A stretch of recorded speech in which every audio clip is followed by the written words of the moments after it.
The painting slipped from my hands the way love sometimes slips through life.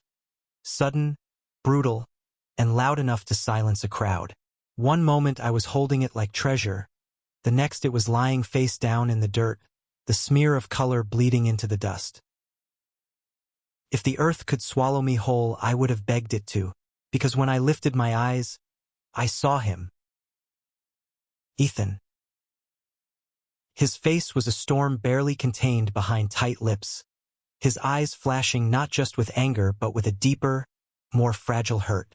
The kind of look that said this was more than paint on canvas, this was me, and you just let me fall. I wanted to run, but my legs refused to move. The art festival buzzed around us. Laughter, music, the clinking of glass cups. But in that moment, every sound blurred into static. It was just him and me, the wreckage of his painting between us. "You dropped it," he said, his voice so low I almost wished he'd screamed. "You dropped what I made with my hands. Do you even know what this meant?" I swallowed hard, guilt pressing like stones in my throat. "Ethan, I don't," he snapped, stepping closer. Close enough for me to smell the faint trace of turpentine still clinging to his shirt. His jaw tightened. "You always say you'll be careful. You always say you'll protect what matters. And then this." He gestured at the ruined canvas. "This is exactly why I never," his voice cracked, and he stopped himself. "Never what? Never trusted me? Never believed I was enough?" I wanted to reach for him, to cup his face and promise I'd fix everything. But the truth was sitting ugly at our feet. Some things couldn't be fixed. And yet Ethan wasn't walking away. Not yet. His hands trembled at his sides, and behind the fury in his eyes, I saw it. The vulnerability he tried so hard to bury. He wasn't just angry. He was hurt because he had put a piece of himself in that painting, and I had failed him. I didn't know then that this mistake would become the beginning of everything. The festival lights were warm against the chill evening air, glowing over booths lined with paintings, sculptures, hand-woven crafts. I stood there like an intruder in his world, feeling unworthy to even breathe the same space. But Ethan finally said, "Quieter now. You want to make this right?" I nodded, desperate. "Anything." His lips curved into something not quite a smile, not quite forgiveness. "Then you're going to make it up to me." "How?" "Not here. Not now." His gaze held mine, burning and unshakable. "But you'll know." And just like that, he turned, walked away, leaving me surrounded by laughter and light that suddenly felt like mockery. Ethan wasn't just some boy with talent. He was the boy who had once kissed me in the back row of a half-empty movie theater when we were 16. The boy who had painted me when no one else dared to see me. The boy who had said, "If the world calls you wrong, I'll make us a world of our own." And now I had broken something sacred. The next day, he showed up at my apartment without warning. He didn't even knock, just let himself in with the spare key he'd had for years. His eyes swept over my messy kitchen counter, the sketches pinned sloppily to my wall, before landing on me. "You'll atone," he said simply, setting down a rolled canvas he'd brought with him. His tone wasn't cruel, but it wasn't forgiving either. It was something heavier, something that promised this was going to hurt before it healed. "Atone?" I repeated, baffled. "Yes, you'll work with me. You'll sit for me every day until I decide you've made it up." His gaze was unyielding, though there was a flicker of something else, something almost playful beneath the surface. "You'll give me your time, your patience, your face, your heart if you can manage it." My pulse thundered in my ears. "You're serious, dead serious." And that was how it began. The first session was brutal. He set me down on a stool in his studio, sunlight cutting through tall windows to paint golden streaks across the floor. Canvases leaned against every wall, his art breathing with color and texture. The smell of oil paints hung thick in the air, and every brushstroke was deliberate, merciless. He didn't speak much, not at first. He just painted, his eyes flicking up to me, studying every line of my jaw, every curve of my shoulders, like he wanted to carve me open and study what lay beneath. "You look restless," he finally said, not glancing away from the canvas. "I'm not used to sitting still." "Then learn." I wanted to argue, to tell him this whole arrangement was ridiculous, but something in his tone pinned me in place. So I sat. I let him look at me. I let him see me in a way no one else ever had. And slowly, I realized this wasn't punishment. It was intimacy disguised as penance. The more he painted, the more I remembered why I had fallen for him in the first place. His passion wasn't gentle.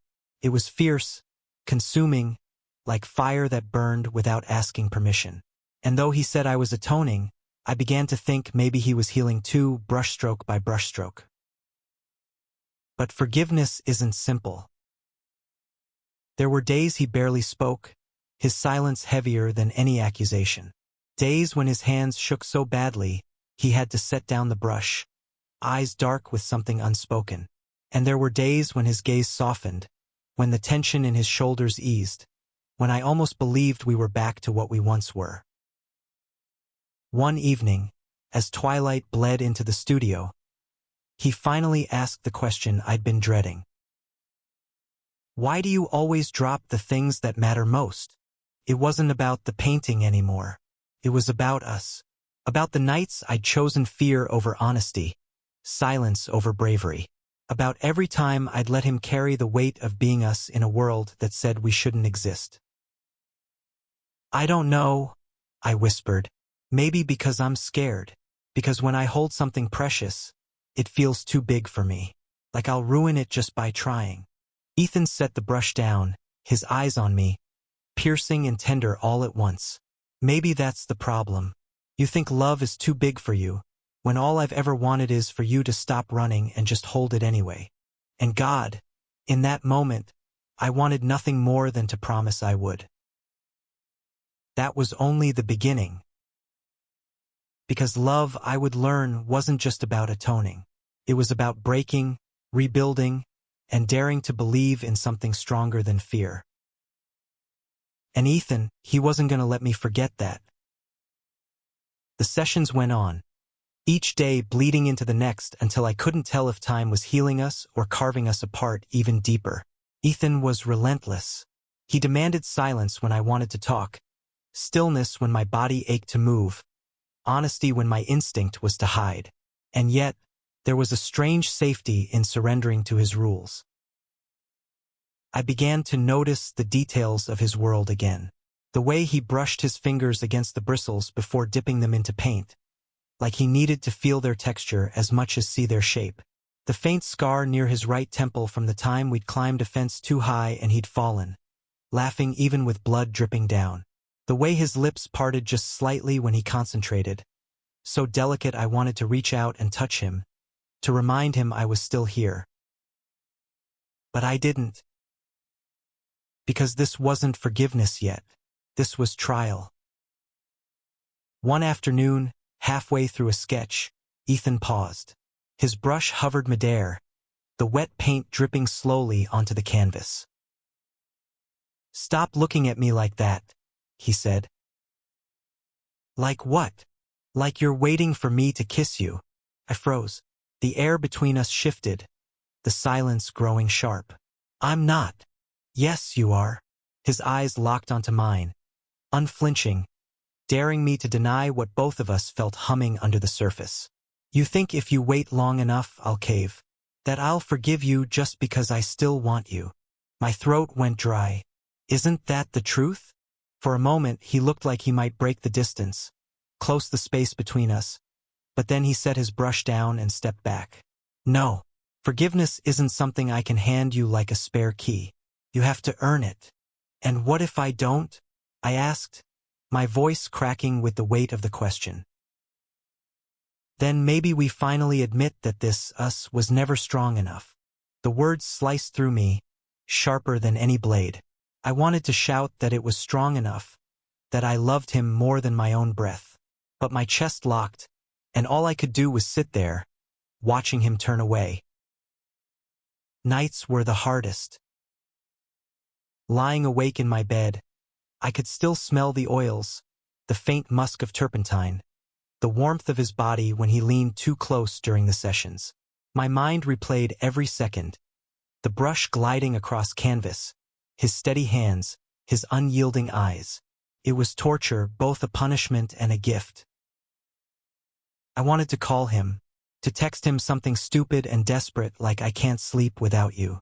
But I didn't, because Ethan wasn't the kind of person you begged with words. He needed actions, proof, consistency. And so I waited. The next day, he surprised me. Instead of his studio, he took me outside. It was early morning, the city still half asleep, mist curling above the Hudson. He carried a sketchbook under his arm and handed me nothing but a thermos of coffee.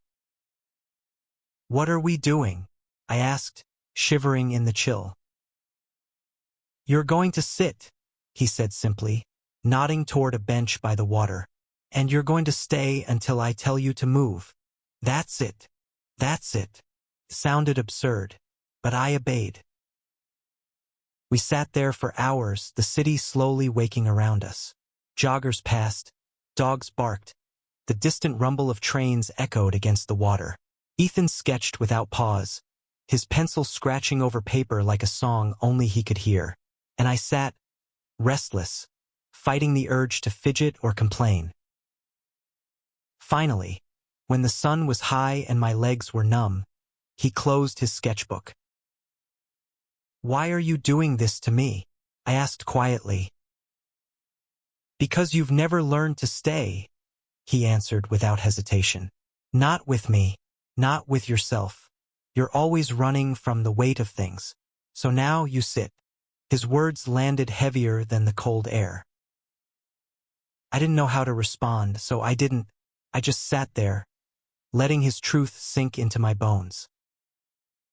That night, something cracked. He let me inside his apartment again. It was small but warm, cluttered with canvases and books stacked in messy towers. He made tea, setting the cup in front of me without a word, then sat across from me at the kitchen table. "I painted you once," he said suddenly, staring at his hands. "I know," I whispered. "You gave it to me." "No, painted you again. Recently, after he trailed off, then shook his head. "It doesn't matter." "It does." He finally lifted his eyes, and the weight of his gaze nearly broke me. "You want to atone? Then stop hiding. Tell me what you're so afraid of." My chest tightened. The words I'd buried for years clawed their way to the surface. "I'm afraid that loving you means losing everything else. My family, my friends, the life I thought I was supposed to have." And his voice was steady, almost gentle. "And I hate myself for even thinking that, because you're the only thing that's ever felt real. But sometimes real terrifies me." The silence that followed was unbearable. He didn't move, didn't speak, didn't even blink. I braced myself for rejection, for him to finally decide I wasn't worth the effort. But then Ethan leaned forward, his voice barely above a whisper. "That's the first honest thing you've said to me in months." And just like that, something inside me shifted. The weeks that followed blurred into a rhythm of chaos and quiet. There were arguments, loud, bitter ones where he accused me of cowardice and I accused him of cruelty. There were nights when he locked himself in his studio and I sat outside the door, listening to the furious drag of his brush against canvas. And there were moments of unexpected tenderness. A shared cigarette on the balcony, his laughter spilling like sunlight when I tripped over a can of paint, the brush of his hand against mine when we reached for the same cup. Slowly, almost imperceptibly, the distance shrank. One evening, after hours of tense silence, I finally asked, "Why do you keep me here if I hurt you so much?" Ethan set down his brush, his eyes glistening in the dim light. "Because letting you go would hurt worse. And in that moment, I realized forgiveness wasn't a single act. It was a process, painful, messy, and stitched together with moments like this. But the world outside his studio didn't make it easy. We lived in a city that pretended to be progressive, but whispers still followed us when we walked too close, when our hands brushed. My father had stopped calling months ago, his silence a punishment harsher than words. Ethan's parents never asked about me anymore, pretending I was just a phase he'd outgrow. And yet, in the quiet of his apartment, when the city noise faded and it was just us, I felt something unshakable, hope. Hope that maybe love wasn't about being fearless. Maybe it was about being scared and staying anyway. One rainy night, he kissed me again. It wasn't planned. We were arguing, voices raised over something trivial, and suddenly he stopped. He just looked at me, rain streaking down his face from the open window, and then he leaned in. The kiss was fierce, messy, filled with anger and longing all at once. When he pulled back, breathless, he whispered, "Don't make me regret this." And for the first time in a long time, I didn't run. I stayed. The kiss changed everything. For days afterward, my lips burned with the memory of it. Angry, desperate, but alive. Ethan didn't apologize, didn't explain, and I didn't ask him to. The kiss wasn't forgiveness, but it was something. A bridge, however fragile, between the ruins and what we might still build. But love doesn't exist in a vacuum. The outside world pressed harder than ever. It began at the gallery. Ethan had been chosen to display his work at a small but respected exhibition downtown. I went with him, nervous but proud, carrying boxes of frames while he barked directions at me like the perfectionist he was. The gallery buzzed with energy, artists and patrons mingling, glasses of champagne clinking. At first, I thought we blended in, that maybe no one cared if I lingered too close to him, if my hand brushed his as we hung a canvas. But the whispers started soon enough. "That's him, right? The boyfriend. I thought it was just a rumor. He could have been something big if he wasn't, you know." Their voices slithered through the air, louder than the jazz playing in the corner, louder than my own pulse hammering in my ears. I wanted to scream at them, tell them Ethan was already something big, that his art was worth more than their narrow minds. But when I looked at him, I saw the tightness in his jaw, the way his hands clenched behind his back, and I knew he heard them too. Later, when the crowd thinned and I offered to help pack up, he shook his head. "Go home," he said flatly. "Ethan," I said, "go." His eyes weren't angry, they were exhausted, and that scared me more than his fury ever could. I walked home through the city lights, rain soaking through my jacket, my chest heavy with shame. I kept replaying the whispers, wondering if maybe they were right. Was I the dead weight dragging him down? Was I the reason he was always fighting, always carrying the burden of being too much in a world that wanted him less? When I finally collapsed onto my bed, I couldn't sleep. I kept picturing the ruined painting at the festival, the anger in his eyes, the kiss in the rain, the exhaustion at the gallery. It was a cycle, and I didn't know if either of us was strong enough to break it. The next morning, Ethan showed up at my apartment. His clothes were damp, his hair plastered to his forehead, as if he'd walked through the rain without caring. He didn't knock, he never did anymore. "We need to talk," he said. "About the gallery?" I asked, my voice hoarse. "About everything." He stepped inside, pacing the small living room like a caged animal. Finally, he stopped, his eyes burning into mine. "Do you regret it?"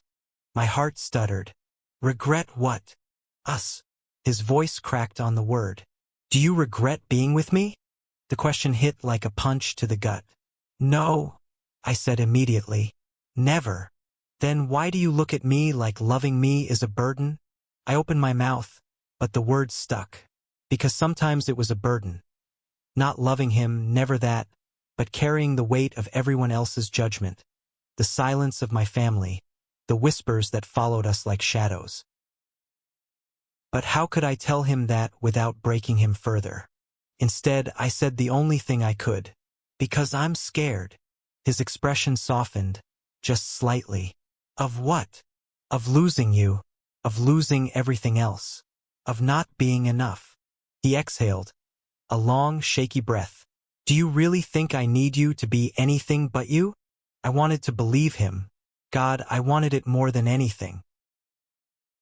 Things didn't magically fix after that. If anything, the cracks grew sharper. We started spending more nights at his place, as though proximity could keep us from unraveling. Sometimes it worked. We'd lie in bed, the city humming beyond the window, his fingers tracing patterns on my skin, and I'd think maybe we'll survive this. But then morning came and reality came with it. One afternoon, Ethan's parents showed up unannounced. I just stepped out of the shower when I heard the voices. His mother's sharp, his father's low and tense. I froze, water dripping down my back, as their words sliced through the apartment walls. You're wasting your talent, Ethan. This isn't about art, his mother snapped. It's about appearances, about your future. Do you have any idea what people are saying? People, Ethan repeated bitterly. Always people. Never me. I stood in the hallway, torn between stepping in and staying hidden. When I finally gathered the courage to walk out, their eyes landed on me, sharp as knives. And this is him, his mother said coldly. Ethan stepped forward, blocking me from their gaze. Yes, this is him, the one I love. The silence that followed was suffocating. His father's jaw tightened. His mother's lips pressed into a thin line. And then, without another word, they left. The slam of the door echoed long after they were gone. Ethan stood there, shoulders trembling, his hands clenched so tight his knuckles went white. I touched his arm gently. Ethan, don't, he whispered. Just don't. And for the first time, I wondered if love really was enough. That night, we didn't speak. He painted until dawn, his brushstrokes furious, violent, as if he could rip the pain out of himself and bleed it onto canvas.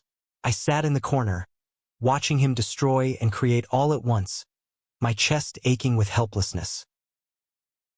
When he finally stopped, sweat dripping down his temple, he looked at me with eyes so tired they seemed older than his years.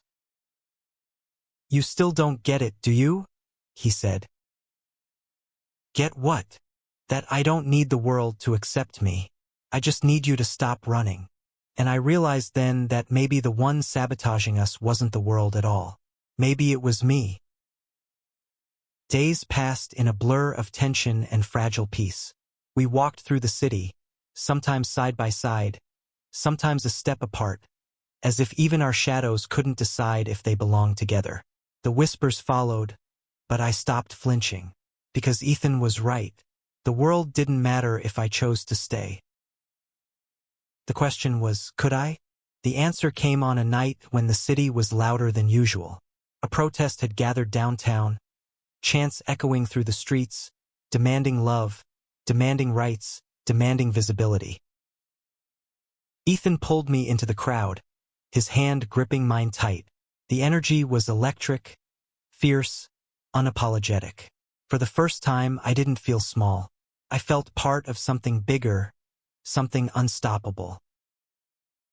At one point, he turned to me, his eyes blazing. This is it, he shouted over the noise. This is what love looks like. Messy, loud, unafraid. And for once, I didn't run. I held his hand tighter, lifted my voice with the crowd, and let the world see us. Later, when the chants faded and the streets emptied, we stood beneath the glow of a flickering neon sign. The city smelled of rain and smoke, of change lingering in the air. Ethan leaned in, his forehead resting against mine. Do you still think love is too big for you? I swallowed hard, my throat tight with emotion. No, I think it's just big enough to save me. And in his arms, for the first time, I believed it. The protest had lit something inside me. For days afterward, the chant still echoed in my chest, a rhythm I couldn't shake. Love is love. Love is loud. Love is here. For once, I wasn't just Ethan's shadow. I was his partner, standing beside him where the world could see. But courage is fickle. It doesn't stay unless you feed it. And I was still learning how. The gallery called back. They wanted Ethan for another showing, larger, higher profile, the kind of event that could push his name into the spotlight. He should have been ecstatic. Instead, he looked at the invitation like it was a threat. They'll be watching, he said. Watching what? Us, me, everything I do. I wanted to tell him not to care, that his art was stronger than their stares, stronger than their whispered judgments. But I knew better than anyone how heavy those whispers could be. Still, I said, then let them watch. Give them something they can't look away from. He studied me, eyes sharp and unreadable. And what about you? Can you stand being seen? The question cut deeper than he knew. In the days leading up to the exhibition, the tension between us swelled. Ethan threw himself into painting with a kind of violence, tearing through canvas after canvas until his studio smelled of turpentine and desperation. I stayed, cleaning brushes, stretching frames, fetching coffee. But the air between us was thick with unspoken fears. One night, as he wiped paint from his hands, he said quietly, "If they ask about you, I won't lie." My chest tightened. "Good. You shouldn't." "You say that now," he muttered. "But what happens when the whispers become shouts? When the world turns its back on me? Then I'll still be here." He looked at me then, long and hard, as if searching for cracks in my promise. And maybe there were cracks, but I prayed he wouldn't see them. The night of the exhibition arrived. The gallery gleamed under golden light, walls lined with Ethan's work, portraits, abstracts, colors that seemed to breathe on canvas. People filled the space, murmuring praises, sipping wine, pretending they understood the weight behind each brushstroke. I stayed close, not too close, careful to match Ethan's rhythm. For a while, it almost felt normal. Then the questions came. "So, Ethan, are the rumors true? Who's the boy you've been seen with? Doesn't it distract you from your work?" Each question was a dagger wrapped in politeness. I saw the way Ethan's shoulders stiffened, the way his smile faltered, and then, inevitably, their eyes turned to me. "Is this him?" I froze. Ethan didn't. He slipped his hand into mine, firm and undeniable. "Yes, this is him. He's the reason I paint the way I do." The room fell into stunned silence. And just like that, the whispers turned to noise. Some clapped politely, others frowned.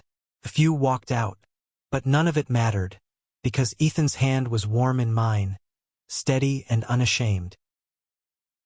For the first time, I wasn't hiding. That night, after the gallery emptied and the city quieted, Ethan and I stood on the Brooklyn Bridge.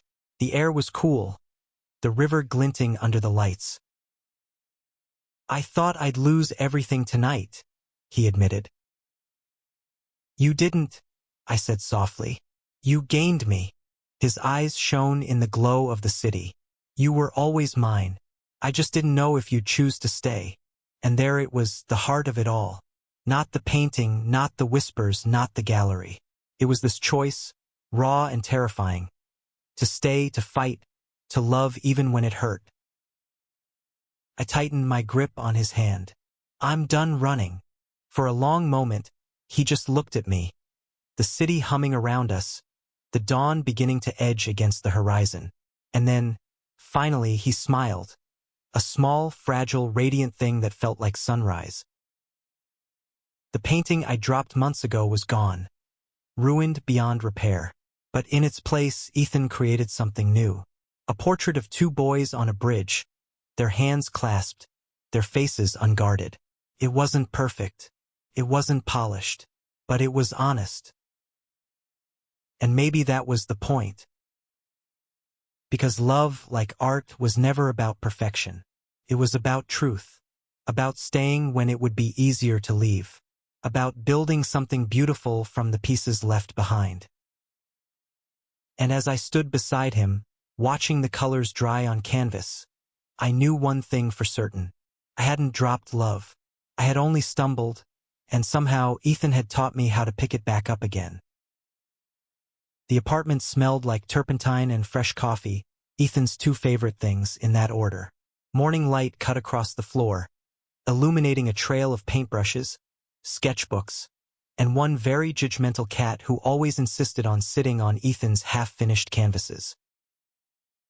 I stretched on the rug, yawning as I scribbled in my notebook. You know, most people put their brushes in jars instead of just leaving them to die dramatically on the floor. Ethan, perched on his stool in paint-splattered sweatpants, didn't even glance at me. Most people don't live with a disaster disguised as a muse. Rude. I tossed a crumpled sticky note at him. It stuck to his cheek, and he peeled it off with a look of exaggerated betrayal. You wound me. Not as much as that brush water's gonna wound your cat if she drinks it again. As if on cue, the cat leapt onto the table, narrowly missing the mug of murky paint water. Ethan sighed, scooping her up with paint-streaked hands. She meowed in protest, tail flicking indignantly. Why did we get her again? He asked. Because you said every tortured artist needs a cat. And because I said yes. Ah, so it's your fault. I grinned, watching him scratch under her chin until she purred despite herself. She likes me better, you know? Ethan set her down on my lap, his smirk wicked. She can have you. I already do.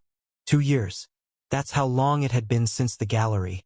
Since the whispers turned to applause, since Ethan decided he wouldn't hide anymore, and neither would I. Life hadn't turned perfect overnight. Some galleries had closed their doors to him. Some critics wrote cruel things. I lost friends who preferred the comfort of my silence over the honesty of my love. But we also gained more than we lost. Ethan's work began to travel, invited to exhibitions in cities we'd only dreamed of visiting. Berlin, Tokyo, Rome. Each trip felt like stepping into someone else's life, until I realized it was ours. And in between the chaos, we built something ordinary.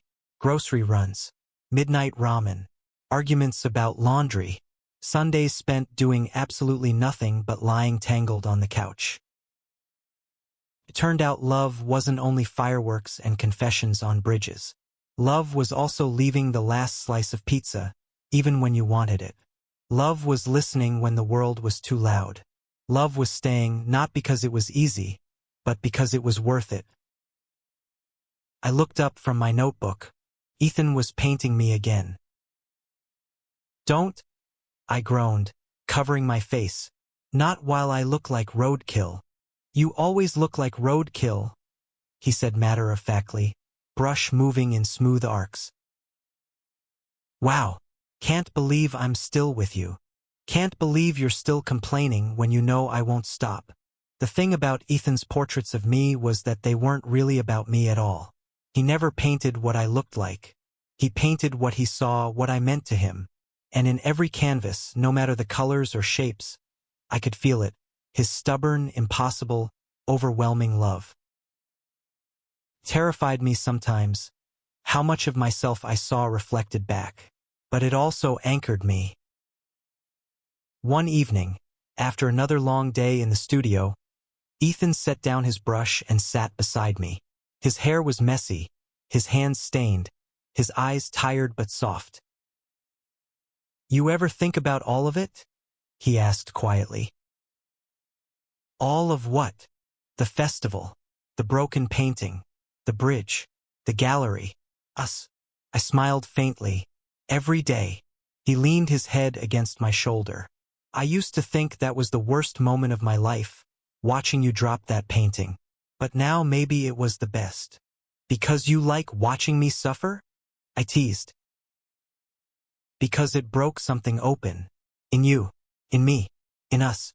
If that painting hadn't fallen, maybe we never would have stood up. I thought about it, the shatter, the shame, the months of running, the protests, the holding of hands under too many eyes. He wasn't wrong. The crack in the canvas had been the beginning of something neither of us expected. Funny, I murmured.